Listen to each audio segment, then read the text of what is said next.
शनिवार 4 अप्रैल खास दिन रहने वाला है शिक्षा जगत के लिए।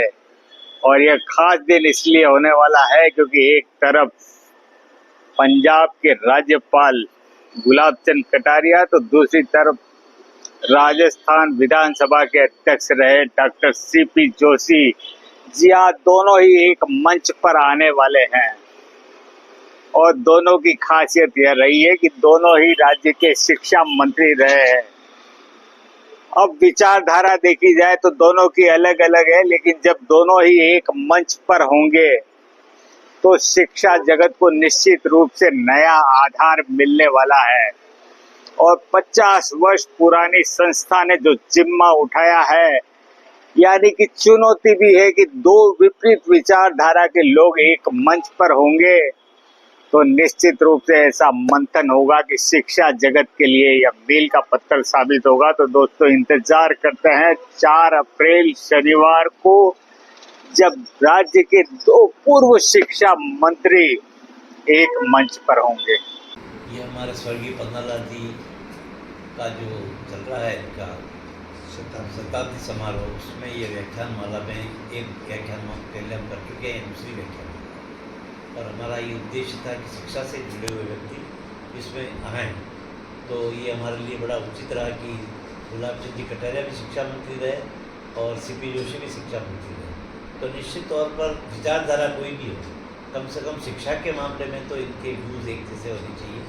और सौभाग्य से विधानसभा में भी मैंने देखा है कि दोनों व्यक्तियों का इस मामले में चिंता थी कि हम किसी भी राजनीतिक दल में हों, लेकिन शिक्षा के संबंध में हमको मिल बैठ करके विचार करना चाहिए।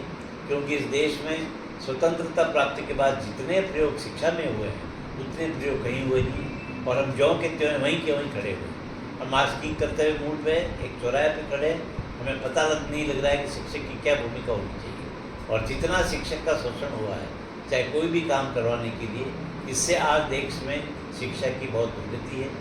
अभी हम चर्चा कर ही रहे थे कि किस तरीके से शिक्षक हमने विभिन्न महाविद्यालय खोल दिए, लेकिन उसके पश्चात शिक्षक वहाँ है ही नहीं, और है तो अनेक प्रकार के काम होंगे। तो हमने इसी उद्देश्य को ध्यान में रख करके हमारे शिक्षक यहाँ के, हमारे विद्यार्थी, हमारे यहाँ के जनप्रतिनिधि और जनता इस पर मंथन करें और आदिवासी क्षेत्र में शिक्षा की और भी अधिक समस्या है तो इसके संबंध में गूढ़ मंथन हो, इसी उद्देश्य से हमने। और स्वर्गीय पन्नालाल जी का मैं कई बार वो कहते थे कि मैं बहुत गलत प्रोफेशन में आ गया, मैं शिक्षा में होता तो मुझे ज़्यादा आनंद मिलता। यहाँ पर तो टोटिज़म है, जिस तरीके का लेखा शास्त्र में आजकल जो कुछ काम हो रहा है वो प्रैक्टिस तो रही नहीं, वो तो केवल वहाँ तक दिला लिए, तो वो असहज फील होते थे और कहते थे कि ये प्रोफेशन जो मैंने बहुत पवित्र समझा था उसकी जगह आज ये शिक्षा में होता तो मुझे ज़्यादा। तो इसी से उनके भी थे और काफ़ी उनको अन्य अन्य विषयों पर ज्ञान था, तो इसलिए आज हमने ये सोच लिया कि शिक्षा से संबंधित ये शिक्षा और चुनौतियाँ विषय रखा है। और यही अपने जो ट्राइबल एरिया है इसमें ऐसे दो मनीषी हमने बुलाए जिनका राजनीति और शिक्षा दोनों से जुड़ाव रहा है, उनका क्या विचार रहा है, जीवन पर्यंत उनका अनुभव रहा है, उसको हमारे साथ साझा करेंगे। और एक 50 साल पुरानी संस्था है, हमारा दायित्व भी बनता है कि हम शिक्षा के क्षेत्र में क्या यहाँ पर कर सकते हैं, क्या उनके माध्यम से क्या संदेश सर्वत्र ट्राइबल एरिया में जाए और हम कुछ नवाचार कर सकें और हमारे युवा यहाँ के आगे बढ़ चढ़कर इसमें लाभ लें, अपना करियर बनाएं, जीवन अच्छा बनाएं। इसी उद्देश्य से हम आइंदा भी आने वाले समय भी ऐसी गोष्ठियाँ करते रहेंगे ताकि अधिक से अधिक विद्यार्थी युवा लाभान्वित हों।